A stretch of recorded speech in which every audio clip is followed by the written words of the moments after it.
forward and ever onwards with our levels of organization. Okay, we're starting to get to the more complex stuff. So we've now pretty much graduated. We went atoms, molecules, which is the simplest, most basic. Then we moved up to like organelles, which are the little organs inside the cell, macromolecules and whatnot, to cells. Now we're going to go up to the next level, tissues. And so if you all recall, come on here, computer. If you all recall, right, when we're talking about what tissues are, the definition, groups of similar cells and extracellular material that are going to provide some sort of function. So that function is going, we've talked about some of those functions. You know, we talked about absorption, filtration, protection, secretion. Right, so that's what we're discussing when we're talking about those functions there. So again, when we're looking at our tissues, similar cells, and then we're going to talk about the stuff that's outside the cells. And you should remember that part, the extracellular matrix. When we were talking about connective tissue, do y'all remember what two things comprise the extracellular matrix of connective tissue? Does anyone remember? Protein and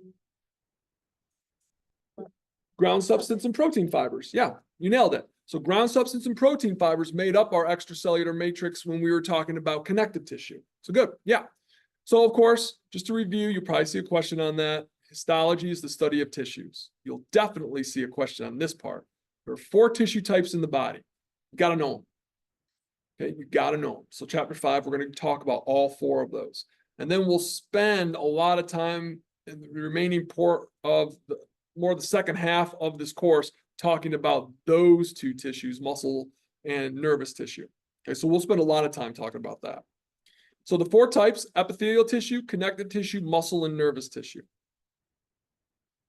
So you're never going to not talk about those things, all right, as long as you're taking Bio 210 or 211.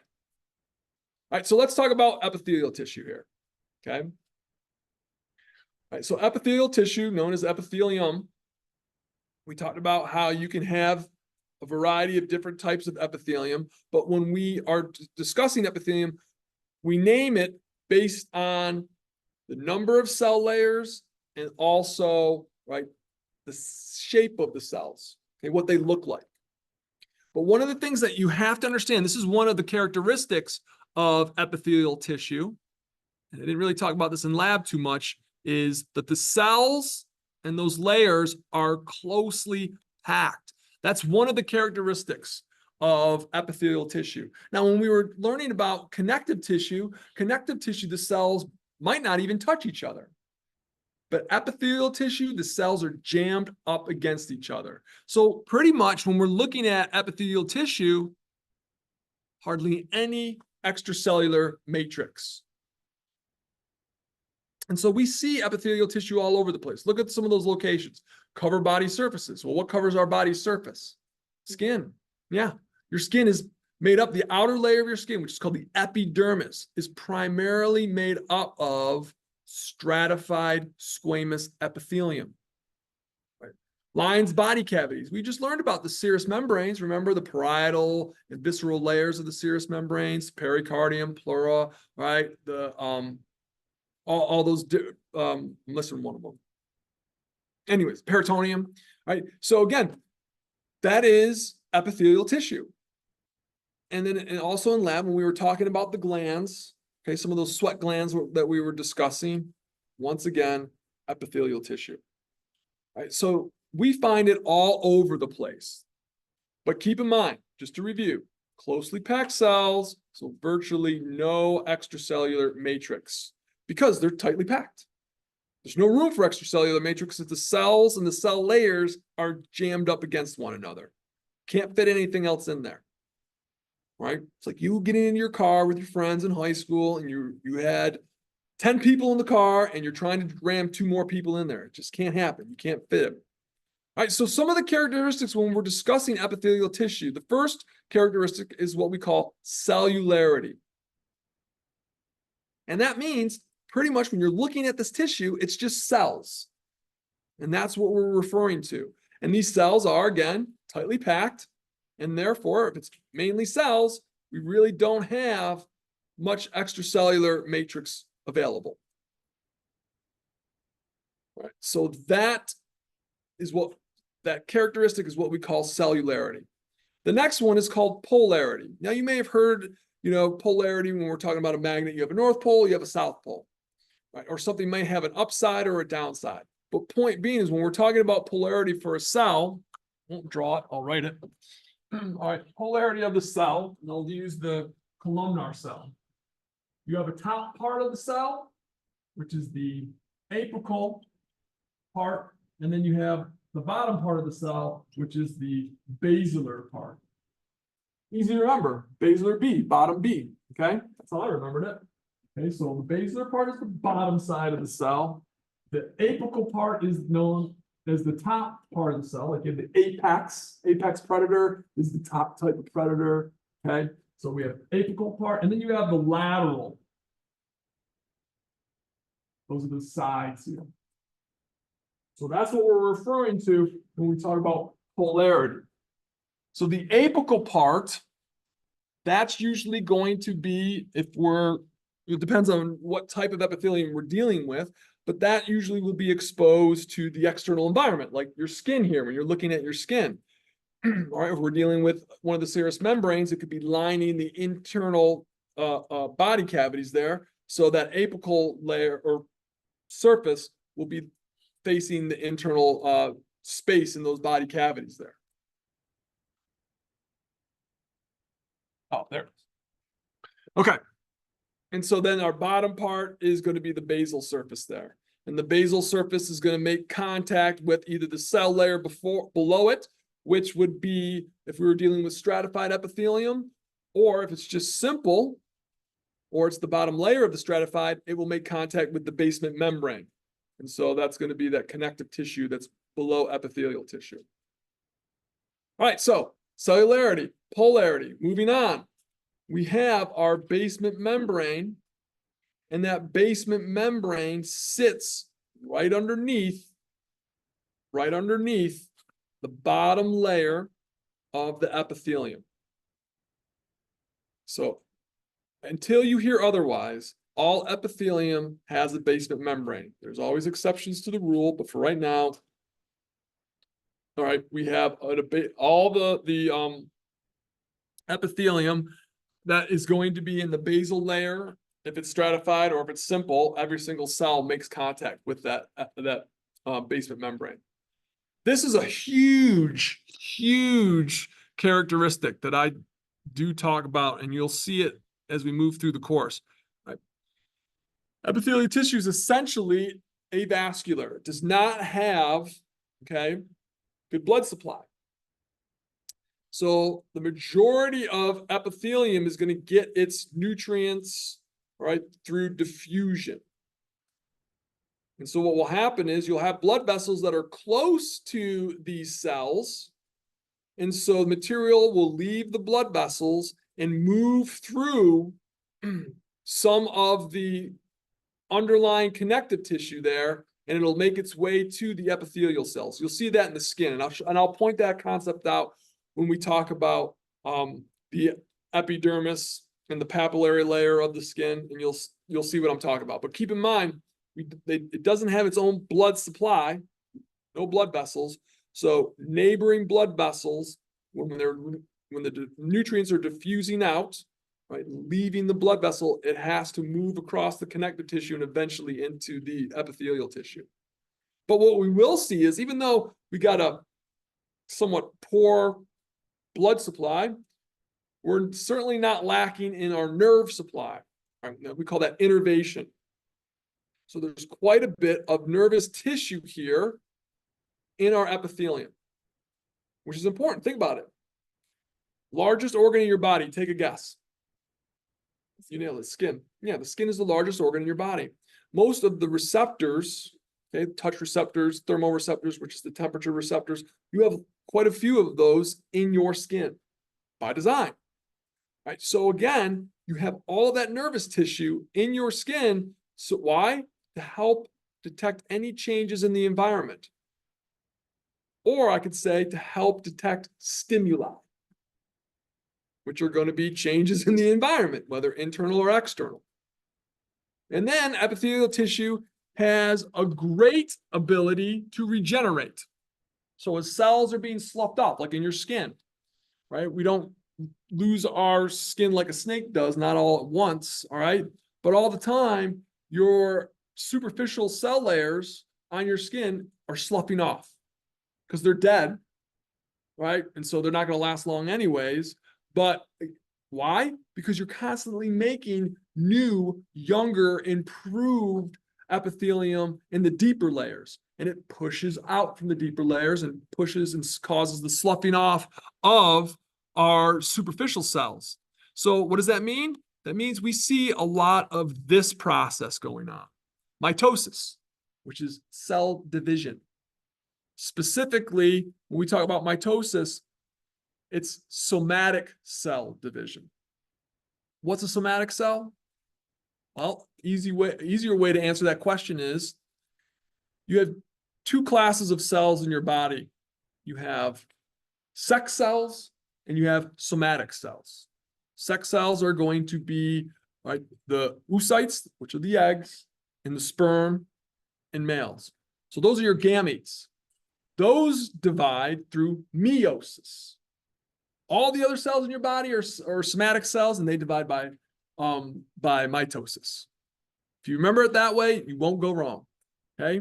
Sex cells, eggs and sperm. We'll even make it simpler for you. Eggs and sperm are the sex cells. They divide by meiosis, M-E-I-O-S-I-S.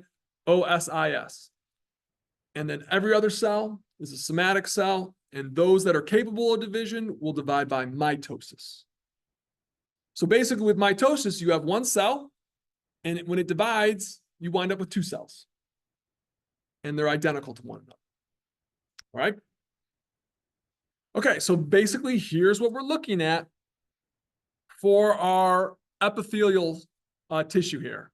Okay, so you can see here's the epithelium, here's the connective tissue below, you got the basement membrane here where the epithelium attaches to, and you have the top part of these cells, which is the apical surface, the bottom part of the cells, which is the basilar surface, and then you have the sides of the cell, and that's the lateral surface, and that confers our polarity. And you can see the cells are tightly packed, another characteristic of epithelium, and you don't see any blood vessels in that epithelium, do you? No, you got one down here. So that means all the nutrients got to get out of this, make their way through that connective tissue, make its way through the basement membrane, and then it can get into the cells that way. And any wastes that these cells create, same thing. It's got to make its way through that connective tissue and into the blood vessel, because we don't have any blood supply for that. All right, so we talked about the characteristics. Let's talk about the function. So pretty much most chapters, that's what we're going to start off with. We're going to talk about the characteristics of whatever we're studying, and we're going to talk about the functions of whatever we're studying. So the first one up there is physical protection. Right. So again, physical protection can mean a couple different things. Obviously, there's the actual protective function, like our bones protect our internal organs, okay, like our skull protects our brain. There's that part. But when we're talking about physical protection with epithelium, certain areas, and I mentioned this before, like the palms of your hands and the soles of your feet, you have thicker layers of epithelium, stratified. And that's to protect the underlying structures there. We're also going to see dehydration, right? Remember the biggest, again, going back, and I'm going to use the skin a lot when we're talking about epithelium. Your skin, because of the epithelial covering, helps to prevent dehydration because it keeps water in. Usually the only way it lets water out is through what? Sweat. And this other process called transpiration, which is just little bits of water vapor that the sweat glands will occasionally just kind of let out. You won't even feel it. You don't even know it. We're pretty much all doing transpiration right now as we're sitting in this room, right? Some of us might be sweating, but some of us won't be, but everybody's undergoing transpiration. It's just letting off water, okay? So it prevents us from getting dehydrated. And if you don't appreciate water now, you definitely will appreciate water when you're done taking 210 and 211. You're going to see all the functions of it, and it's quite amazing. So drink your water and drink your Greenville water because it's the best tasting water that I've ever had out of the faucet. Some of you might agree, some of you might disagree, but I've lived in, so that should tell you some of the places that I've lived. If I'm saying that Greenville's got really good water, all right. I lived down in the Caribbean for a couple of years, and our water came. I mean, it came out of rivers or whatever. So as long as it didn't rain, we were good. But after a good rain, like a good hard rain, when you turn the faucet on and you'd fill up a glass, it was brown. So you wouldn't be drinking. If you knew a rain was coming, you would store up your water or drink bottled water, obviously. I drank water right from the faucet the whole time. Yeah, and that's because they have to chlorinate it and they fluorinate it quite a bit. But and it used to be really good because it used to come out of the not the Adirondacks, the Catskill mountain range there. They had a really nice watershed. It used to be really good when I was living down there about 20 years. I don't know how it is now. But yeah, no, I know. Yeah. No, I get it. That's how I am when I go to most big cities. Okay, so some of the other functions here, when we're talking about epithelial tissue, selective permeability, right? We saw that with a plasma cell. It's got selective permeability, but epithelium also has selective permeability. What does that mean? It's going to let certain things move across it, and it won't let other things move across it. So you'll see that in the digestive tract, for example, as you start to digest and break down, all right, your ingested material, you have to break it down quite a bit to smaller bits in order for it to be absorbed across. And we'll see that here as we move through this course about how the selective permeability of epithelium makes a difference. Secretions, I mean, I spent a lot of time talking about that when we were talking about the glands, okay, your exocrine and endocrine glands. And so secretions, certain cells are going to make, right, certain secretions. You have cells in your stomach that are going to produce hydrochloric acid to help digest things. You've got your sweat glands in your skin that are going to secrete sweat. And we'll talk about the different types of glands and the different types of secretions. Then our next function is sensations. Remember, a lot of epithelium has a high presence of nerve tissue. And so nerve tissue is going to obviously transmit information, sensory information from a receptor to the control center. And so when you get that information going to your brain, and it gets to we'll learn this, to the cerebral cortex, you will have a realization of something. Like when you're touching something, you don't realize that you're touching something until that sensory input information gets to your brain. And it has to get to a certain part of your brain. If it never makes it to a certain part of your brain, you might not even know that you're touching something. But point being is, when you have conscious realization of something, we call that a sensation. And so a lot of those sensations come from that special epithelium, what we call neuroepithelium. Touch, pain, temperature, all of that stuff is going to be involved. All right, so quick review here. I'm not going to spend a lot of time because we already discussed this in lab. And this slide is very similar to what you saw in lab. So when we learn about epithelium, we're going to name that epithelium, right, based on two parts. Okay, the first part of the name, remember, is the cell layers. How many? Do you have one cell layer, or do you have two or more? Yeah, so two or more, we're going to refer to that as stratified epithelium. If it's one cell layer, we're going to refer to it as simple. Some of the characteristics, though, if we're dealing with simple epithelium, that means all of the cells are going to make contact with the basement membrane. So you find this epithelium in areas where you want filtration to occur, absorption. This is where I was telling you, it's much easier to absorb something across one cell layer than it is 50 cell layers. All right. A lot easier to walk to your car if it's parked right out the door. Right? But if it's parked on the other side of Pleasantburg, you know, it's a longer walk. It's a harder walk and it takes more time. So you want a shorter distance, smaller, all right, or thinner. So filtration, absorption, and secretion, all of those are going to be what we see in simple epithelium. Stratified, only, now we know what this term means, basal layer. Basal is bottom. So only the bottom layer or the basal layer of that stratified epithelium makes contact with the basement membrane. You need to know that. So we're going to see this type of epithelium in areas that undergo a lot of mechanical stress. Walking, okay? When you're rubbing your hands together, right? Structural support and protection. We'll talk more about that. And then we have the fake lying epithelium. That's the pseudostratified, okay? It looks like it's multi-layered, but it's not. It's actually one layer. That means every single cell makes contact with the basement membrane, but not every single cell makes it to the apical surface of that epithelium. And so the nuclei look like they're all over the place, so it gives us the appearance that it's stratified, but it's not. All right, so that's layers. That's the first part of the name. Second part of the name is the cell shape. And so we have our three shapes: squamous, cuboidal, and columnar. Squamous is a flattened cell. The nucleus also looks flattened. Cuboidal, the cell is as tall as it is wide, and the nucleus is right directly in the middle, and it's usually spherical in shape. And then the final one is columnar. This cell is taller than it is wide, like a column, and its nucleus looks like an egg, so it's more oval shaped, but it sits at the bottom part of the cell, or the basilar region of the cell.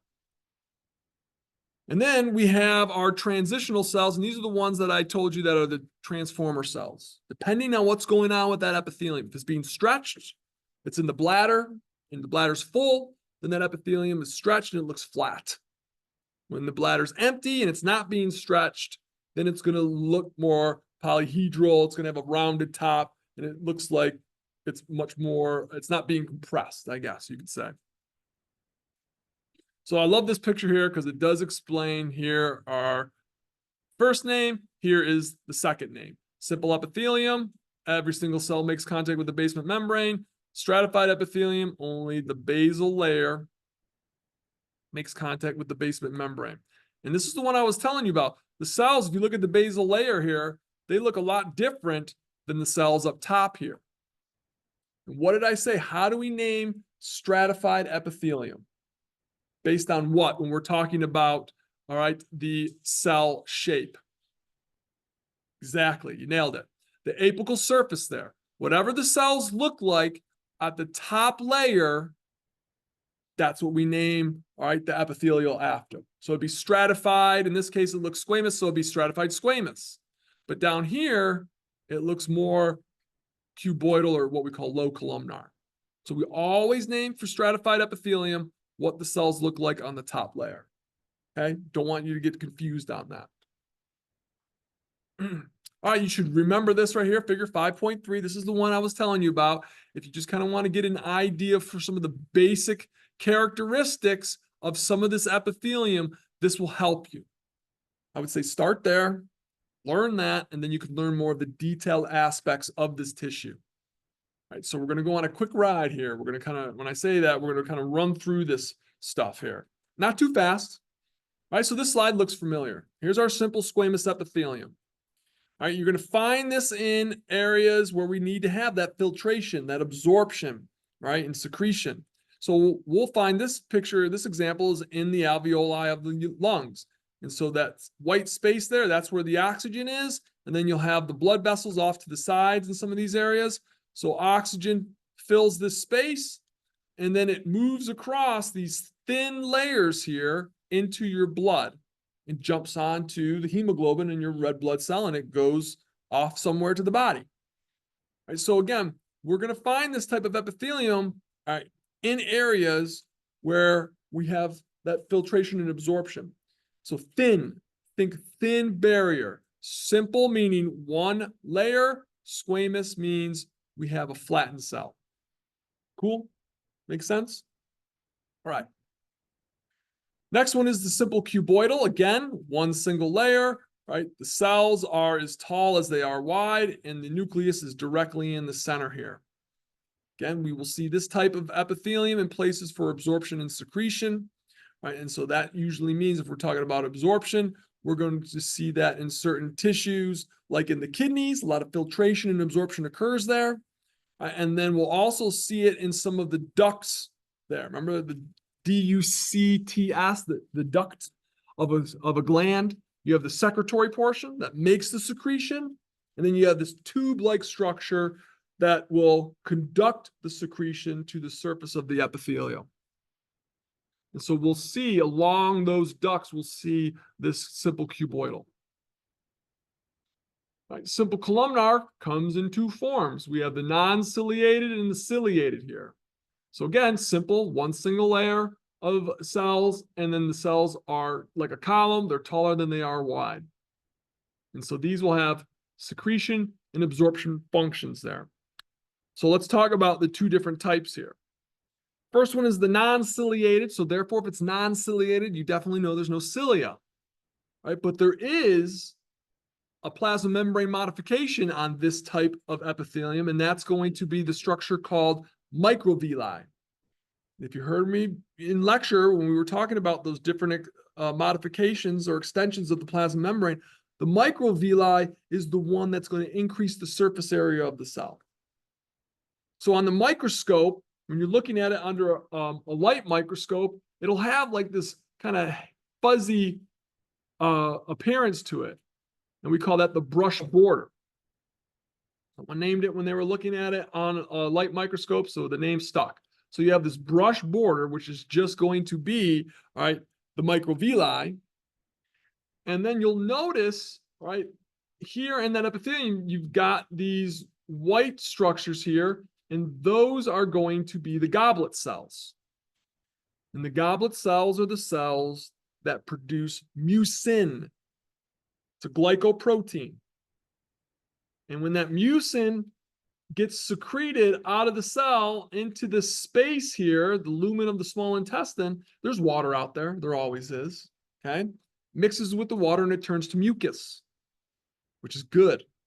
Right? We don't like mucus when we're blowing our nose and whatnot, but your intestines love it because that mucus lays on top of the epithelium and it creates lubrication.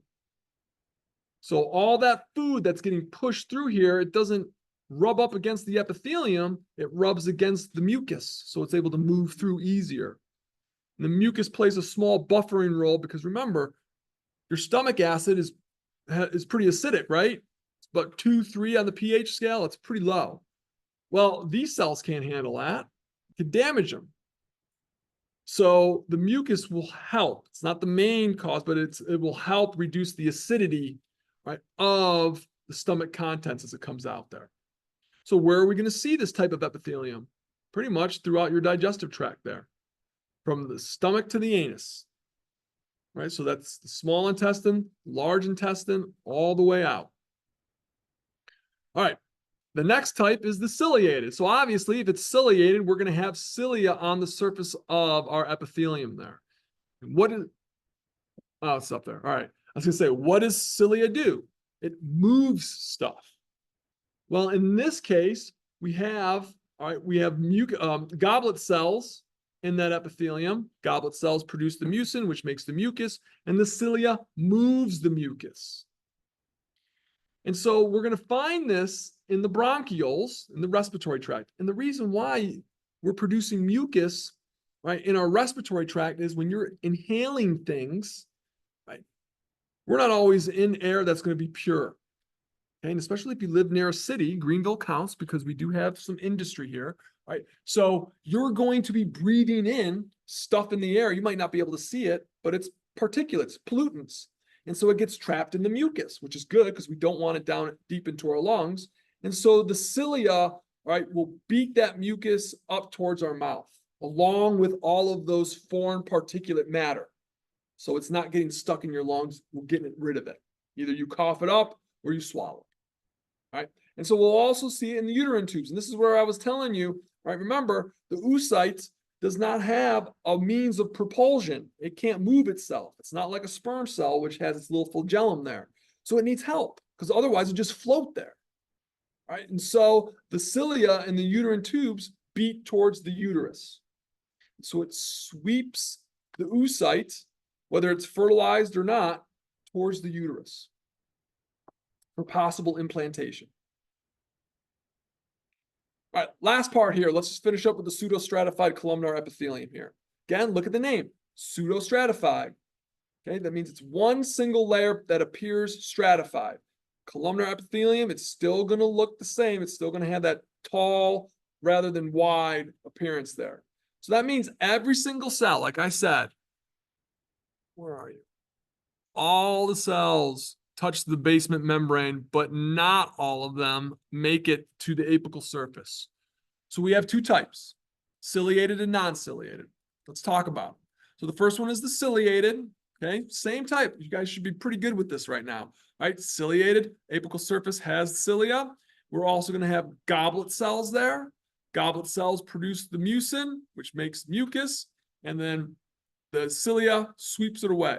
So we'll see this type of epithelium pretty much through the initial part of your respiratory tract. So the lining of your nasal cavity, right, parts of the pharynx, all the way down, all right, through the trachea, the primary bronchi, secondary bronchi. So pretty much all of those large passageways of the respiratory system. We got the mucus being produced, right, to trap those particles, and then we got the cilia to move that garbage out. And then finally, we have our non-ciliated. Very important to know this, it's rare. We don't see it very much. So non-ciliated has nothing. Not only is it rare, it's got nothing. No cilia, therefore we have no goblet cells. It's just going to have this protective function there. And it just sits in the male urethra, one of the parts of the male urethra, and then in the epididymis, which is that comma-shaped structure that sits on the superior portion of the testing. I know it's not terribly exciting, but it's all right. You're like me. I look out there and I see everybody with those looks on their faces. And